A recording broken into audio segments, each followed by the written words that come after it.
ಓಂ ಶಾಂತಿ. ಇಂದಿನ ದಿನಾಂಕ 8/8/2024. ಬಾಪ್ತಾದ ಪ್ರಾರ್ಥ ಮುರುಳಿ ಮಧುಬನ. ಮಧುರ ಮಕ್ಕಳೇ, ತಂದೆ, ಶಿಕ್ಷಕ ಮತ್ತು ಸದ್ಗುರು ಈ 3 ಶಬ್ದಗಳನ್ನು ನೆನಪು ಮಾಡಿ. ಇದರಿಂದ ಅನೇಕ ವಿಶೇಷತೆಗಳು ಬಂದು ಬಿಡುತ್ತವೆ. ಪ್ರಶ್ನೆ: ಯಾವ ಮಕ್ಕಳ ಪ್ರತಿ ಹೆಜ್ಜೆಯಲ್ಲಿ ಪದಮಗಳಷ್ಟು ಸಂಪಾದನೆಯು ಜಮಾ ಆಗುತ್ತಾ ಇರುತ್ತದೆ? ಉತ್ತರ: ಯಾರು ಪ್ರತಿ ಹೆಜ್ಜೆಯನ್ನು ಸರ್ವೀಸಿನಲ್ಲಿ ಮುಂದಿಡುತ್ತಾ ಹೋಗುತ್ತಾರೆಯೋ ಅವರೇ ಪದಮಗಳ ಸಂಪಾದನೆಯನ್ನು ಜಮಾ ಮಾಡಿಕೊಳ್ಳುತ್ತಾರೆ. ಒಂದು ವೇಳೆ ತಂದೆಯ ಸೇವೆಯಲ್ಲಿ ಹೆಜ್ಜೆಯನ್ನಿಡಲಿಲ್ಲವೆಂದರೆ ಪದಮಗಳನ್ನು ಹೇಗೆ ಪಡೆಯುತ್ತೀರಿ? ಸೇವೆಯೇ ಹೆಜ್ಜೆಯಲ್ಲಿ ಪದಮದಷ್ಟನ್ನು ಕೊಡುತ್ತದೆ. ಇದರಿಂದಲೇ ಪದಂಪತಿಗಳಾಗುತ್ತೀರಿ. ಪ್ರಶ್ನೆ: ಯಾವ ರಹಸ್ಯವನ್ನು ಅರಿತುಕೊಳ್ಳುವ ಕಾರಣ ನೀವು ಮಕ್ಕಳು ಎಲ್ಲರ ಕಲ್ಯಾಣಕಾರಿಗಳಾಗುತ್ತೀರಿ? ಉತ್ತರ: ತಂದೆಯು ನಾವು ಮಕ್ಕಳಿಗೆ ಈ ರಹಸ್ಯವನ್ನು ತಿಳಿಸುತ್ತಾರೆ. ಎಲ್ಲರಿಗೂ ಇದೊಂದೇ ಅಂಗಡಿಯಾಗಿದೆ. ಎಲ್ಲರೂ ಇಲ್ಲಿಯೇ ಬರಬೇಕಾಗಿದೆ. ಇದು ಬಹಳ ಗುಹ್ಯ ರಹಸ್ಯವಾಗಿದೆ. ಈ ರಹಸ್ಯವನ್ನು ಅರಿತುಕೊಳ್ಳುವಂತಹ ಮಕ್ಕಳೇ ಎಲ್ಲರ ಕಲ್ಯಾಣಕಾರಿಗಳಾಗಿದ್ದಾರೆ. ಓಂ ಶಾಂತಿ. ಆತ್ಮಿಕ ತಂದೆಯ ಆತ್ಮಿಕ ಮಕ್ಕಳು ಇದನ್ನಂತೂ ಪ್ರತಿಯೊಬ್ಬರೂ ತಿಳಿದುಕೊಂಡಿರುತ್ತೀರಿ. ತಂದೆಯು ನಮ್ಮ ತಂದೆಯೂ ಆಗಿದ್ದಾರೆ, ಶಿಕ್ಷಕನೂ ಆಗಿದ್ದಾರೆ ಮತ್ತು ಸದ್ಗುರುವೂ ಆಗಿದ್ದಾರೆ. ಮಕ್ಕಳಿಗೆ ಗೊತ್ತಿದ್ದರೂ ಸಹ ಪದೇ ಪದೇ ಮರೆತು ಹೋಗುತ್ತೀರಿ. ಇಲ್ಲಿ ಯಾರು ಕುಳಿತಿದ್ದೀರೋ ಅವರಂತೂ ತಿಳಿದುಕೊಂಡಿರುತ್ತೀರಲ್ಲವೇ? ಆದರೆ ಮರೆತು ಹೋಗುತ್ತೀರಿ. ಪ್ರಪಂಚದವರಿಗಂತೂ ಏನೂ ಗೊತ್ತಿಲ್ಲ. ತಂದೆಯು ತಿಳಿಸುತ್ತಾರೆ, ಮಕ್ಕಳೇ, ಕೇವಲ ಈ 3 ಶಬ್ದಗಳು ನೆನಪಿದ್ದರೂ ಸಹ ಬಹಳ ಸೇವೆ ಮಾಡಬಲ್ಲಿರಿ. ಪ್ರದರ್ಶನಿ ಅಥವಾ ಮ್ಯೂಸಿಯಂನಲ್ಲಿ ನಿಮ್ಮ ಬಳಿ ಅನೇಕರು ಬರುತ್ತಾರೆ. ಮನೆಯಲ್ಲಿಯೂ ಸಹ ಮಿತ್ರ ಸಂಬಂಧಿಗಳು ಮೊದಲಾದವರು ಅನೇಕರು ಬರುತ್ತಾರೆ. ಯಾರೇ ಬಂದರೂ ತಿಳಿಸಿಕೊಡಬೇಕು. ಯಾರಿಗೆ ಭಗವಂತನೆಂದು ಹೇಳಲಾಗುತ್ತದೆಯೋ ಅವರು ತಂದೆಯೂ ಆಗಿದ್ದಾರೆ, ಶಿಕ್ಷಕನೂ ಆಗಿದ್ದಾರೆ ಮತ್ತು ಸದ್ಗುರುವೂ ಆಗಿದ್ದಾರೆ. ಈ ನೆನಪಿದ್ದರೂ ಸರಿ, ಮತ್ಯಾವುದೇ ನೆನಪು ಬರಬಾರದು. ಮತ್ಯಾರಿಗೂ ಈ ರೀತಿ ಹೇಳಲು ಸಾಧ್ಯವಿಲ್ಲ. ಏಕೆಂದರೆ ಇದು ನೀವು ಮಕ್ಕಳಿಗೆ ಗೊತ್ತಿದೆ. ನಮ್ಮ ತಂದೆ ಶಿಕ್ಷಕ ಸದ್ಗುರುವಾಗಿದ್ದಾರೆ. ಎಷ್ಟು ಸಹಜವಾಗಿದೆ. ಆದರೆ ಕೆಲವರದ್ದು ಇಂತಹ ಕಲ್ಲು ಬುದ್ಧಿಯಾಗಿದೆ. ಆ 3 ಶಬ್ದಗಳನ್ನೂ ಸಹ ಧಾರಣೆ ಮಾಡಲು ಆಗುವುದಿಲ್ಲ. ಮರೆತು ಹೋಗುತ್ತಾರೆ. ತಂದೆಯು ನಮ್ಮನ್ನು ಮನುಷ್ಯರಿಂದ ದೇವತೆಗಳನ್ನಾಗಿ ಮಾಡುತ್ತಾರೆ. ಏಕೆಂದರೆ ಬೇಅದ್ದಿನ ತಂದೆಯಲ್ಲವೇ? ಬೇಅದ್ದಿನ ತಂದೆಯಾಗಿದ್ದಾರೆ ಅಂದ ಮೇಲೆ ಅವಶ್ಯವಾಗಿ ಬೇಅದ್ದಿನ ಆಸ್ತಿಯನ್ನೇ ಕೊಡುತ್ತಾರೆ. ಬೇಅದ್ದಿನ ಆಸ್ತಿಯು ದೇವತೆಗಳ ಬಳಿ ಇದೆ. ಕೇವಲ ಇಷ್ಟನ್ನು ನೆನಪು ಮಾಡಿದರೆ ಮನೆಯಲ್ಲಿಯೂ ಸಹ ಸರ್ವಿಸ್ ಮಾಡಬಹುದು. ಆದರೆ ಇದನ್ನು ಮರೆತು ಹೋಗುವ ಕಾರಣ ಯಾರಿಗೂ ತಿಳಿಸಲು ಆಗುವುದಿಲ್ಲ. ಪದೇ ಪದೇ ಮರೆತು ಹೋಗುತ್ತಾರೆ. ಏಕೆಂದರೆ ಇಡೀ ಕಲ್ಪದಲ್ಲಿಯೇ ಮರೆತಿದ್ದಾರೆ. ಈಗ ತಂದೆಯು ಕುಳಿತು ತಿಳಿಸುತ್ತಾರೆ, ವಾಸ್ತವದಲ್ಲಿ ಈ ಜ್ಞಾನವು ಬಹಳ ಸಹಜವಾಗಿದೆ. ಬಾಕಿ ನೆನಪಿನ ಯಾತ್ರೆಯಿಂದ ಸಂಪೂರ್ಣರಾಗಬೇಕು. ಇದರಲ್ಲಿಯೇ ಪರಿಶ್ರಮವಿದೆ. ತಂದೆಯು ನಮಗೆ ತಂದೆಯೂ ಆಗಿದ್ದಾರೆ. ಶಿಕ್ಷಣವನ್ನು ಕೊಡುತ್ತಾರೆ, ಆಸ್ತಿಯನ್ನು ಕೊಡುತ್ತಾರೆ, ಪವಿತ್ರರನ್ನಾಗಿಯೂ ಮಾಡುತ್ತಾರೆ. ಏಕೆಂದರೆ ಪತಿತ ಪಾವನ ತಂದೆಯಾಗಿದ್ದಾರೆ. ಕೇವಲ ಇಷ್ಟನ್ನೇ ತಿಳಿಸುತ್ತಾರೆ, ಮಕ್ಕಳೇ, ಎಲ್ಲರಿಗೆ ಇದನ್ನೇ ಹೇಳಿ ನನ್ನನ್ನು ನೆನಪು ಮಾಡಿ. ತಂದೆಯ ಸೇವೆಯಲ್ಲಿ ಹೆಜ್ಜೆಯನ್ನಿಡದೆ ಇದ್ದರೆ ಅವರು ಪದಮದಷ್ಟನ್ನು ಹೇಗೆ ಪಡೆಯುತ್ತಾರೆ? ಸರ್ವೀಸಿನಿಂದಲೇ ಪದಮಾಪತಿಗಳಾಗಲು ಸಾಧ್ಯ. ಸೇವೆಯ ಒಂದೊಂದು ಹೆಜ್ಜೆಯಲ್ಲಿ ಪದಮದಷ್ಟನ್ನು ತೆಗೆದುಕೊಂಡು ಬರುತ್ತದೆ. ಸರ್ವೀಸಿಗಾಗಿ ಮಕ್ಕಳು ಎಲ್ಲೆಲ್ಲಿಂದ ಓಡಿ ಬರುತ್ತಾರೆ. ಎಷ್ಟೊಂದು ಹೆಜ್ಜೆಗಳನ್ನಿಡಬೇಕಾಗುತ್ತದೆ. ಅವರಿಗೆ ಪದಮಗಳು ಸಿಗುತ್ತದೆ ಎಲ್ಲವೇ. ಬುದ್ಧಿಯು ಇದನ್ನೂ ಸಹ ಹೇಳುತ್ತದೆ. ಮೊಟ್ಟ ಮೊದಲು ಶೂದ್ರರನ್ನು ಬ್ರಾಹ್ಮಣರನ್ನಾಗಿ ಮಾಡಬೇಕು. ಬ್ರಾಹ್ಮಣರನ್ನಾಗಿಯೇ ಮಾಡದಿದ್ದರೆ ಮತ್ತೆ ಇನ್ನೇನಾಗುತ್ತೀರಿ? ಸರ್ವೀಸ್ ಅಂತೂ ಬೇಕಲ್ಲವೇ? ಮಕ್ಕಳಿಗೆ ಸರ್ವೀಸಿನ ಸಮಾಚಾರವನ್ನು ಏಕೆ ತಿಳಿಸಲಾಗುತ್ತದೆ ಎಂದರೆ ಉಮಂಗ ಉತ್ಸಾಹವು ಬರಲೆಂದು. ಸರ್ವೀಸಿನಿಂದಲೇ ಪದಮಗಳಷ್ಟು ಸಿಕ್ಕಿದೆ. ಕೇವಲ ಒಂದು ಮಾತನ್ನೇ ತಿಳಿಸಿ ಅದನ್ನು ಪ್ರಪಂಚದಲ್ಲಿ ಮತ್ಯಾರೂ ತಿಳಿದುಕೊಂಡಿಲ್ಲ. ಬೇಅದ್ದಿನ ತಂದೆಯಾಗಿದ್ದಾರೆ, ಆದರೆ ಆ ತಂದೆಯನ್ನೇ ಯಾರೂ ತಿಳಿದುಕೊಂಡಿಲ್ಲ. ಕೇವಲ ಹಾಗೆಯೇ ಪರಮಾತ್ಮ ಎಂದು ಹೇಳುತ್ತಾರೆ. ಅವರು ಶಿಕ್ಷಕರು ಆಗಿದ್ದಾರೆಂದು ಯಾರ ಬುದ್ಧಿಯಲ್ಲಿಯೂ ಇಲ್ಲ. ವಿದ್ಯಾರ್ಥಿಯ ಬುದ್ಧಿಯಲ್ಲಿ ಸದಾ ಶಿಕ್ಷಕನ ನೆನಪೇ ಇರುತ್ತದೆ. ಯಾರು ಪೂರ್ಣ ರೀತಿಯಲ್ಲಿ ಓದುವುದಿಲ್ಲವೋ ಅವರಿಗೆ ಅವಿದ್ಯಾವಂತರೆಂದು ಹೇಳಲಾಗುತ್ತದೆ. ತಂದೆಯು ತಿಳಿಸುತ್ತಾರೆ, ಪರವಾಗಿಲ್ಲ, ನೀವು ಏನು ಓದದಿದ್ದರೂ ಸಹ ಇಷ್ಟನಂತೂ ಅರ್ಥ ಮಾಡಿಕೊಳ್ಳಬಹುದಲ್ಲವೇ? ನಾವು ಸಹೋದರರಾಗಿದ್ದೇವೆ. ನಮ್ಮ ತಂದೆಯು ಬೇಅದ್ದಿನ ತಂದೆಯಾಗಿದ್ದಾರೆ.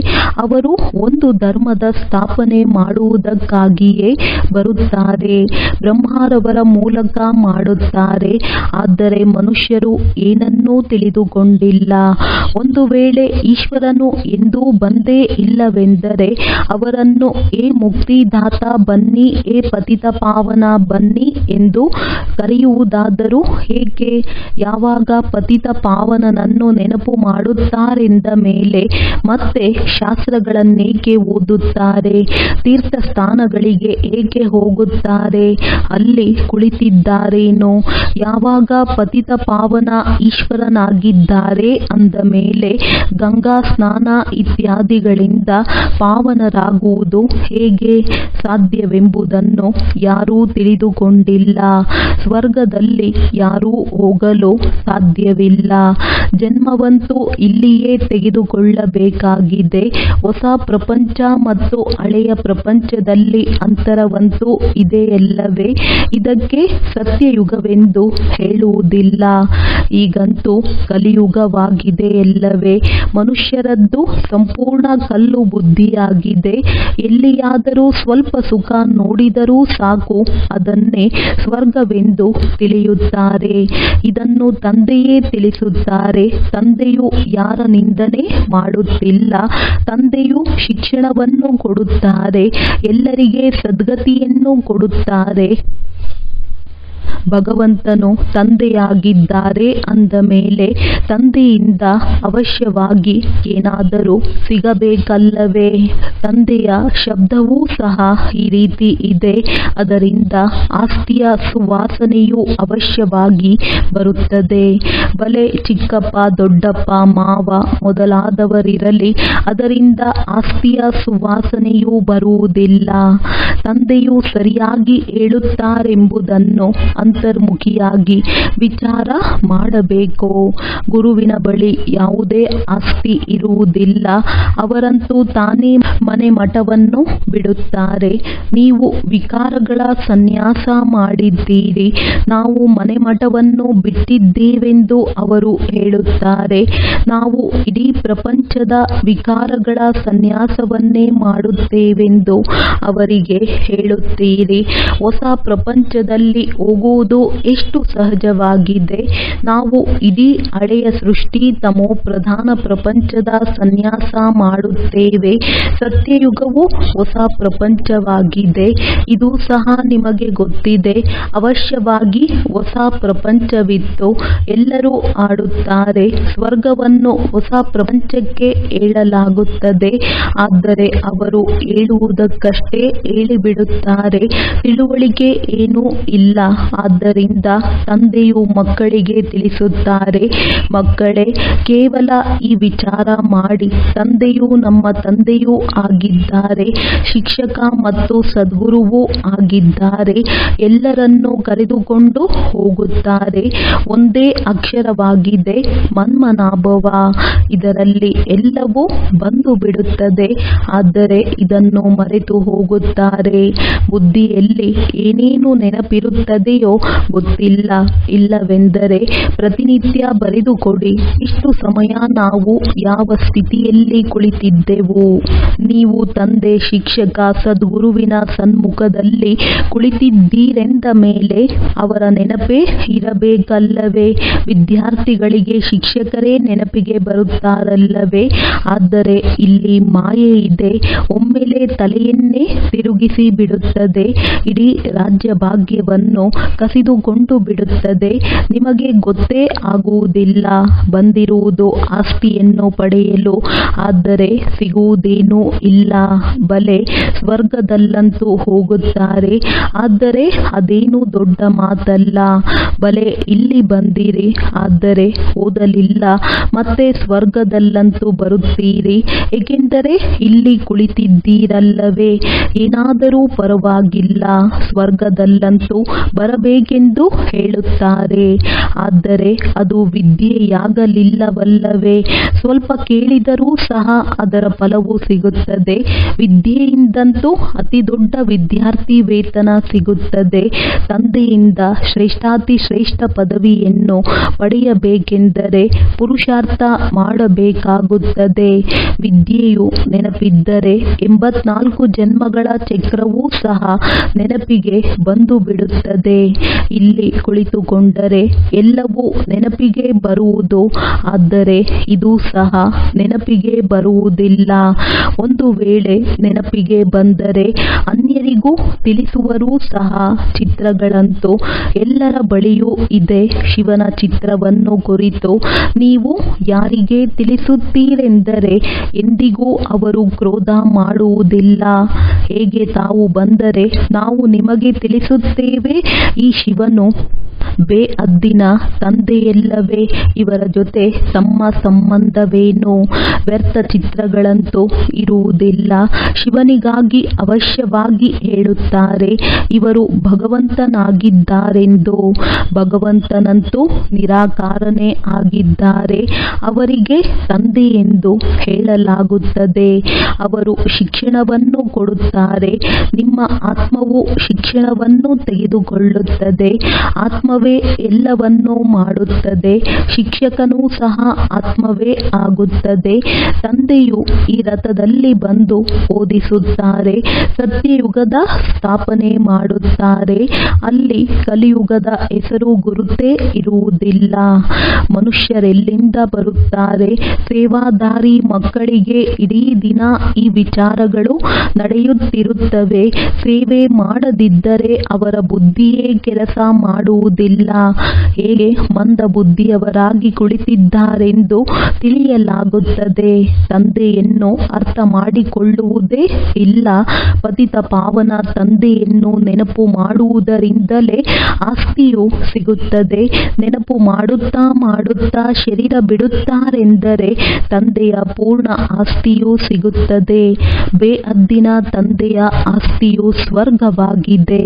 ಮಕ್ಕಳ ಬಳಿ ಪದಕವೂ ಇದೆ. ಮನೆಯಲ್ಲಿ ಮಿತ್ರ ಸಂಬಂಧಿಗಳು ಅನೇಕರು ಬರುತ್ತಾರೆ. ಯಾರಾದರೂ ಶರೀರ ಬಿಟ್ಟಾಗ ಅಲ್ಲಿಗೂ ಬರುತ್ತಾರೆ.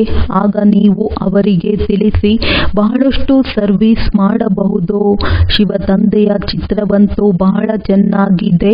ಬಲೆ ದೊಡ್ಡದ್ದೇ ಇಟ್ಟುಕೊಳ್ಳಿ, ಆದರೆ ಯಾರೂ ಏನೂ ಹೇಳುವುದಿಲ್ಲ. ಇವರು ಬ್ರಹ್ಮನಾಗಿದ್ದಾರೆಂದು ಹೇಳುವುದಿಲ್ಲ.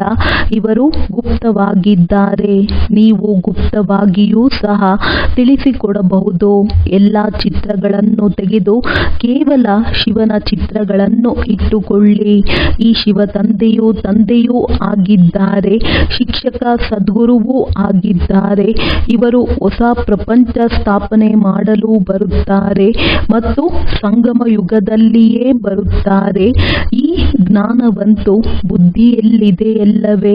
ತಿಳಿಸಿ ಶಿವ ಶಿವ ತಂದೆಯನ್ನು ನೆನಪು ಮಾಡಿ ಮತ್ಯಾರನ್ನೂ ನೆನಪು ಮಾಡಬೇಡಿ.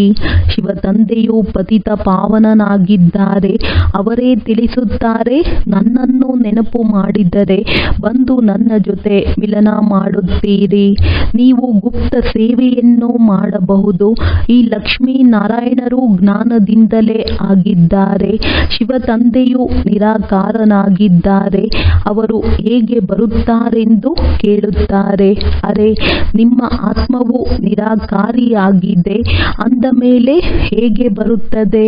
ಅದು ಮೇಲಿಂದಲೇ ಪಾತ್ರವನ್ನಭಿನಯಿಸಲು ಬರುತ್ತದೆ ಎಲ್ಲವೇ? ಇದನ್ನು ಸಹ ತಂದೆಯು ಬಂದು ತಿಳಿಸುತ್ತಾರೆ. ಎತ್ತಿನ ಮೇಲಂತೂ ಬರಲು ಸಾಧ್ಯವಿಲ್ಲ. ಎತ್ತಿನ ಮೇಲೆ ಬಂದು ಮಾತನಾಡುವುದಾದರೂ ಹೇಗೆ? ಸಾಧಾರಣ ವೃದ್ಧನ ಶರೀರದಲ್ಲಿ ಬರುತ್ತಾರೆ. ತಿಳಿಸುವುದಕ್ಕೂ ಬಹಳ ಯುಕ್ತಿ ಬೇಕು. ನೀವು ಭಕ್ತಿ ಮಾಡುವುದಿಲ್ಲವೇ ಎಂದು ನಿಮ್ಮನ್ನು ಯಾರಾದರೂ ಪ್ರಶ್ನಿಸಿದರೆ ಹೇಳಿ, ನಾವಂತೂ ಎಲ್ಲವನ್ನೂ ಮಾಡುತ್ತೇವೆ. ಯುಕ್ತಿಯಿಂದ ನಡೆಯಬೇಕಾಗುತ್ತದೆ. ಅನ್ಯರನ್ನು ಮೇಲೆತ್ತಲು ಯಾವ ಯುಕ್ತಿಯನ್ನು ರಚಿಸಬೇಕೆಂದು ಯೋಚಿಸಬೇಕು. ಯಾರಿಗೂ ಬೇಸರ ಪಡಿಸಬಾರದು. ಗೃಹಸ್ಥ ವ್ಯವಹಾರದಲ್ಲಿರುತ್ತಾ ಕೇವಲ ಪವಿತ್ರರಾಗಿರಬೇಕು. ಬಾಬಾ, ಸರ್ವೀಸ್ ಸಿಗುವುದಿಲ್ಲವೆಂದು ನೀವು ಹೇಳುತ್ತೀರಿ. ಅರೆ, ನೀವು ಬಹಳಷ್ಟು ಸರ್ವೀಸ್ ಮಾಡಬಲ್ಲಿರಿ. ಗಂಗಾ ನದಿಯ ತೀರದಲ್ಲಿ ಹೋಗಿ ಕುಳಿತುಕೊಳ್ಳಿ. ತಿಳಿಸಿ, ಈ ನೀರಿನಲ್ಲಿ ಸ್ನಾನ ಮಾಡುವುದರಿಂದ ಏನಾಗುವುದು? ಪತಿತ ಪಾವನರಾಗಿ ಬಿಡುತ್ತಾರೆಯೇ? ನೀವಂತೂ ಭಗವಂತನಿಗೆ, ಏ ಪತಿತ ಪಾವನ, ಬನ್ನಿ, ಬಂದು ಪಾವನರನ್ನಾಗಿ ಮಾಡಿ ಎಂದು ಹೇಳುತ್ತೀರಿ. ಅಂದ ಮೇಲೆ ಅವರು ಪತಿತ ಪಾವನನೋ ಅಥವಾ ಈ ಗಂಗೆಯೋ? ಇಂತಹ ನದಿಗಳಂತೂ ಸದಾ ಇದ್ದೇ ಇರುತ್ತದೆ. ತಂದೆಯು ಪತಿತ ಪಾವನನಂತೂ ಒಬ್ಬರೇ ಇದ್ದಾರೆ. ಈ ನೀರಿನ ನದಿಗಳಂತೂ ಸದಾ ಇದ್ದೇ ಇರುತ್ತದೆ. ಆದರೆ ತಂದೆಯು ಪಾವನರನ್ನಾಗಿ ಮಾಡುವುದಕ್ಕಾಗಿಯೇ ಬರಬೇಕಾಗುತ್ತದೆ. ಪುರುಷೋತ್ತಮ ಸಂಗಮ ಯುಗದಲ್ಲಿಯೇ ಬರುತ್ತಾರೆ. ಬಂದು ಪಾವನರನ್ನಾಗಿ ಮಾಡುತ್ತಾರೆ. ಅಲ್ಲಿ ಯಾರೂ ಪತಿತರಿರುವುದಿಲ್ಲ. ಹೆಸರೇ ಆಗಿದೆ ಸ್ವರ್ಗ. ಹೊಸ ಪ್ರಪಂಚ ಈಗಂತೂ ಹಳೆಯ ಪ್ರಪಂಚವಾಗಿದೆ. ಈ ಸಂಗಮ ಯುಗದ ಬಗ್ಗೆ ನಿಮಗೆ ಗೊತ್ತಿದೆ. ಮತ್ಯಾರೂ ಅರಿತುಕೊಳ್ಳಲು ಸಾಧ್ಯವಿಲ್ಲ. ತಂದೆಯಂತೂ ಅನೇಕ ಪ್ರಕಾರದ ಸರ್ವೀಸಿನ ಯುಕ್ತಿಗಳನ್ನು ತಿಳಿಸಿಕೊಡುತ್ತಾರೆ. ಆದ್ದರಿಂದ ಮಂದ ಬುದ್ಧಿಯವರಾಗಬೇಡಿ. ಹೇಳುತ್ತಾರೆ, ಅಮರನಾಥದಲ್ಲಿಯೂ ಪಾರಿವಾಳಗಳಿರುತ್ತವೆ. ಪಾರಿವಾಳಗಳು ಸಂದೇಶವನ್ನು ತಲುಪಿಸುತ್ತದೆ. ಅಂದರೆ ಪರಮಾತ್ಮ ಸಂದೇಶವನ್ನು ಮೇಲಿನಿಂದ ತರುತ್ತವೆ ಎಂದಲ್ಲ. ಇದನ್ನು ಕಲಿಸಿಕೊಡುತ್ತಾರೆ. ಅದರ ಕಾಲಿಗೆ ಚೀಟಿಯನ್ನು ಬರೆದು ಕಟ್ಟಿದರೆ ತೆಗೆದುಕೊಂಡು ಹೋಗುತ್ತದೆ. ಅದಕ್ಕೆ ಸಹಜವಾಗಿ ಧಾನ್ಯಗಳು ಸಿಕ್ಕಿದರೆ ಎಲ್ಲಿಯೂ ಅಲೆದಾಡುವ ಅವಶ್ಯಕತೆ ಇರುವುದಿಲ್ಲ. ನಿಮಗೂ ಸಹ ಇಲ್ಲಿ ಧಾನ್ಯಗಳು ಸಹಜವಾಗಿ ಸಿಗುತ್ತವೆ. ನಿಮ್ಮ ಬುದ್ಧಿಯಲ್ಲಿದೆ. ವಿಶ್ವದ ರಾಜ್ಯಭಾಗ್ಯವು ಇಲ್ಲಿಂದಲೇ ಸಿಗುತ್ತದೆ. ಧಾನ್ಯಗಳು ಇಲ್ಲಿಯೇ ಸಿಗುತ್ತದೆ ಎಂದು ಅವರಿಗೂ ತಿಳಿಯುತ್ತದೆ ಎಂದರೆ ಅವರು ಬಂದು ಇಲ್ಲಿಯೇ ನಿಂತು ಬಿಡುತ್ತಾರೆ. ನೀವಂತೂ ಚೈತನ್ಯವಾಗಿದ್ದೀರಿ. ನಿಮಗೆ ಅವಿನಾಶಿ ಜ್ಞಾನ ರತ್ನಗಳ ಧಾನ್ಯಗಳು ಸಿಗುತ್ತವೆ. ಪಕ್ಷಿಗಳು ಸಾಗರವನ್ನು ನುಂಗಿ ಒಣಗಿಸಿ ಬಿಟ್ಟವೆಂದು ಶಾಸ್ತ್ರಗಳಲ್ಲಿಯೂ ಇದೆ. ಬಹಳ ಕಥೆಗಳನ್ನು ಬರೆದು ಬಿಟ್ಟಿದ್ದಾರೆ. ಅದಕ್ಕೆ ಮನುಷ್ಯರು ಸತ್ಯವೆಂದು ಹೇಳುತ್ತಾರೆ. ಆದ್ದರಿಂದ ಮತ್ತೆ ಸಾಗರದಿಂದ ದೇವತೆಗಳು ಬಂದರು, ರತ್ನಗಳ ತಟ್ಟೆಗಳನ್ನು ತುಂಬಿಸಿಕೊಂಡು ಬಂದರೆಂದು ಹೇಳುತ್ತಾರೆ. ಇದಕ್ಕೂ ಸಹ ಮನುಷ್ಯರು ಸತ್ಯವೆಂದು ಹೇಳುತ್ತಾರೆ. ಈಗ ಸಮುದ್ರದಿಂದ ದೇವತೆಗಳು ಹೇಗೆ ಬರುತ್ತಾರೆ? ಸಮುದ್ರದಲ್ಲಿ ಮನುಷ್ಯರು ಅಥವಾ ದೇವತೆಗಳಿರುತ್ತಾರೆಯೇ? ಏನನ್ನು ತಿಳಿದುಕೊಂಡಿಲ್ಲ. ಜನ್ಮ ಜನ್ಮಾಂತರದಿಂದಲೂ ಓದುತ್ತಾ ಕೇಳುತ್ತಲೇ ಇರುತ್ತಾರೆ. ಆದ್ದರಿಂದ ಸುಳ್ಳು ಮಾಯೆ, ಸುಳ್ಳು ಶರೀರ ಎಂದು ಹೇಳುತ್ತಾರೆ. ಸತ್ಯ ಮತ್ತು ಸುಳ್ಳಿನ ಸಂಸಾರದಲ್ಲಿ ಎಷ್ಟೊಂದು ಹಗಲು ರಾತ್ರಿಯ ಅಂತರವಿದೆ. ಆ ಸತ್ಯವನ್ನು ಹೇಳುತ್ತಾ ಹೇಳುತ್ತಾ ಬಿಕಾರಿಗಳಾಗಿ ಬಿಟ್ಟಿದ್ದಾರೆ. ನೀವು ಎಷ್ಟು ಯುಕ್ತಿಯಿಂದ ತಿಳಿಸುತ್ತೀರಿ, ಆದರೂ ಸಹ ಕೋಟಿಯಲ್ಲಿ ಕೆಲವರಿಗೆ ಬುದ್ಧಿಯಲ್ಲಿ ಕುಳಿತುಕೊಳ್ಳುತ್ತದೆ. ಇದು ಅವರ ವಿಶೇಷತೆಗಳೂ ಸಹ ಬುದ್ಧಿಯಲ್ಲಿ ಬಂದು ಬಿಡುತ್ತದೆ ಅಂದಾಗ ತಮ್ಮನ್ನು ಪರಿಶೀಲನೆ ಮಾಡಿಕೊಳ್ಳಬೇಕು.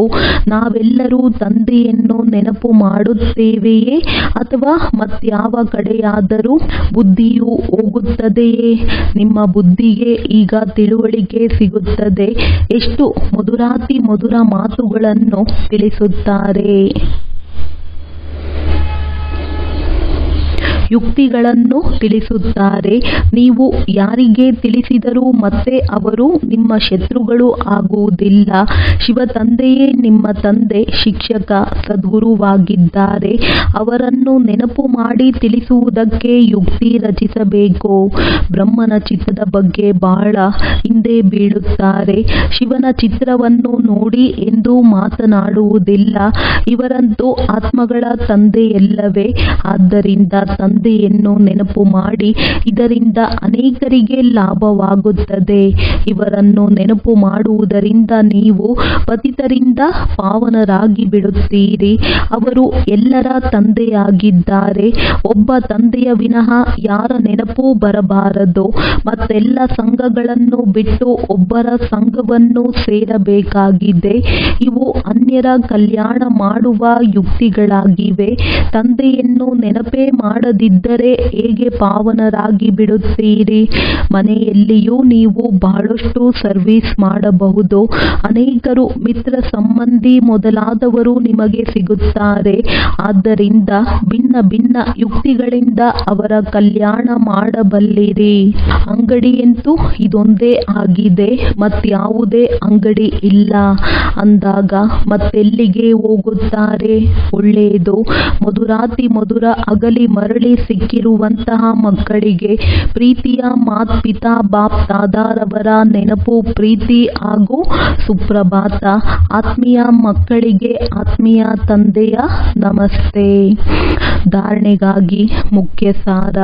ಗೃಹಸ್ಥ ವ್ಯವಹಾರದಲ್ಲಿರುತ್ತಾ ಬಹಳ ಯುಕ್ತಿಯಿಂದ ನಡೆಯಬೇಕಾಗಿದೆ. ಯಾರಿಗೂ ಬೇಸರ ಪಡಿಸಬಾರದು. ಅವಶ್ಯವಾಗಿ ಪವಿತ್ರರೂ ಆಗಬೇಕಾಗಿದೆ. ಒಬ್ಬ ತಂದೆಯಿಂದ ಅವಿನಾಶಿ ಜ್ಞಾನ ರತ್ನಗಳ ಧಾನ್ಯಗಳನ್ನು ಪಡೆದುಕೊಂಡು ತಮ್ಮ ಬುದ್ಧಿರೂಪಿ ಜೋಳಿಗೆಯನ್ನು ಸಂಪನ್ನವಾಗಿಟ್ಟುಕೊಳ್ಳಬೇಕಾಗಿದೆ.